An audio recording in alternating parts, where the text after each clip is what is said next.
Direction Salers, village perché à 1000 mètres d'altitude. Ici, on perpétue depuis 1867 la tradition du carré de Salers, un délicieux biscuit sablé et croquant. On raconte que sa forme rappelait autrefois les pavés des ruelles du village. La recette est simple, mais les proportions sont tenues secrètes. Rendez-vous avec Pierre-Jean pour une nouvelle fournée. En premier, on met l'œuf bio du Cantal.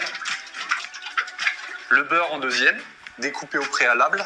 La farine, je tiens à préciser, farine sans ajout de gluten, d'améliorant. Et pour le sucre, quantité secrète encore évidemment. L'extrait de vanille qui caractérise la recette carré de Salers. Et là, on est parti pour 8 minutes de pétrissage.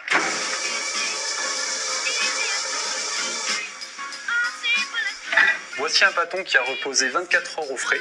Tout ça pour bien le couper avec une tranche nette et pouvoir le mettre dans la biscuiteuse.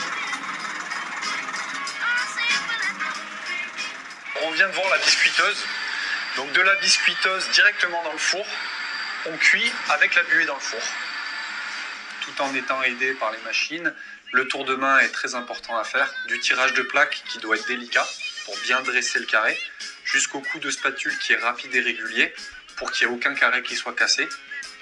Ce carré de Salers, malgré les légères différences qu'on a apportées au processus, il a gardé toute son intégrité, c'est-à-dire ce qui le caractérise, la finesse et la croustillance. Et surtout, l'aspect doré. Il faut aimer la tradition sans être trop passéiste. La recette secrète, on l'a gardée telle qu'elle, en respectant bien sûr les proportions. N'empêche que, il y avait une évolution à faire, ce qu'on a fait avec des plaques plus légères, des plaques anti-adhésives, et qui nous a permis de gagner en temps et bien sûr en argent, quoi. Et maintenant, l'étape finale. Moi, je suis un esthète.